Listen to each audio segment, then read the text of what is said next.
We're back now with Andy Little and Manit Chauhan, two of Nashville's favorite chefs who are teaming up for a special one-night-only dinner to raise money for Second Harvest Food Bank. They're each putting a spin on 7 local ingredients for 14 different dishes. Now, Andy, it is your turn to tempt us with what you're making. Yeah, so we have some really, really great wedge oak duck. Okay. Just part of the breast. So we're going to roast that. Just have some nice salt on it. We'll pepper it later. So there's duck fat in the pan. We'll just get it going. And the key here, too, is you've got some time. Especially if you're going to cook this at home, you've got some time to really render out the fat. Kind of speed is your enemy at this point. So just kind of let the fat do its thing. You can smell it. I mean, yeah, the duck fat just kind of, I wish I could just kind of do the, all over with duck fat. But just to let it go, and now that the meat side is up, we'll just hit it with a little bit of salt.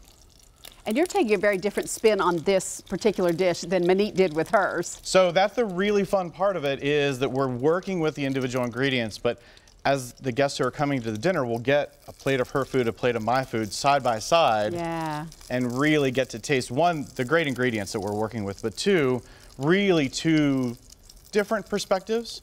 And I don't know, maybe they'll flip the menu over and scorecard each dish. That'd be fun, wouldn't it? Should we do that? So, oh my God, that would be fun. That would be fun. Let's do it. So we have the duck started, and now we have this fun apple and horseradish puree. Just let me slide this over here. So we take, in the fall, we get a bunch of apples in. We peel them, core them, put them up in the hood, and actually smoke dry them. Oh, wow. So we have them in a jar over here. This is what they look like right here. So we just hydrate those apples, add some horseradish, add a little bit of chicken stock, and then we get this really nice puree. Wow. That serves as the basis for it. Okay. And then some neat little baby kale pieces. Oh, and again pretty. with the duck fat, so just have a little warm duck fat. We don't want it to be too hot. Notice there's no sizzle or anything. We're almost just making kind of a light vinaigrette with it. So we have that and a little bit of sherry vinegar. Manit, what do you like about working with this guy? Oh my God. I am so excited that I'm going to be tasting everything. Yeah. And that is, I mean, Chef Andy Little did something of this sort last year, right? Ooh, hot. With one of the local chefs. Yeah. And I'm like, hey Chef, what a great idea. He's like, would you like to do it? I'm like, yes. And that's the exciting part about it. It's just learning so much. Yeah. I think that's the fun part too, and hopefully during the dinner, the guests will be able to come back in the kitchen and watch what we're doing, because it's just going to be a lot of smiling and nodding as each of our courses go out. I mean, it's so much fun to be in the kitchen. The adage of too many cooks in the kitchen, I'm not sure if that's really true at all. Well, we especially have so when it's much two fun folks. Yeah, so much fun working and getting to see so many new things. That's what's really exciting. So I've added a little bit of shallot, some thyme, and some garlic, and that was the little pop. And so you can see, don't try this at home. Starting to get some nice color on the duck. Yeah. So we'll just keep going with that, but then periodically taking some of the fat. You know what I think I want to do is, there's never a chance where you can say, well, that was probably too much duck fat.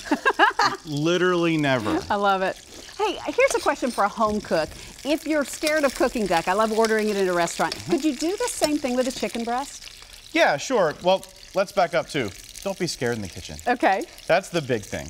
Just, get in and do it. And that's the way we all learned, is just by continually doing it. But for sure, you could roast a chicken breast just like this.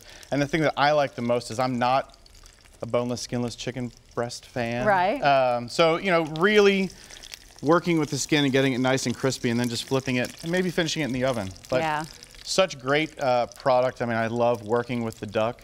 But it always makes me sad when I hear that people might even be scared to be in the kitchen or afraid to do certain things. Go for it. Yeah, go for it. Get in and really mess around. What's the most that'll happen? You'll make a mistake, that's fine. Right, and you call for takeout. Again. Absolutely. Don't call for takeout. Go to Chauhan or Josephine or Tanso or Mockingbird. There you go. Yes. There's no need for takeout, or call for takeout from one of our places. For sure. Well, the dinner is this Sunday night, January 20th. Seating is limited. You'll need to get your tickets right away. Find a link for the tickets and more information online at newschannel5.com, along with this recipe. Thanks to both of you. This is so amazing. Boom. You guys are awesome. Thanks.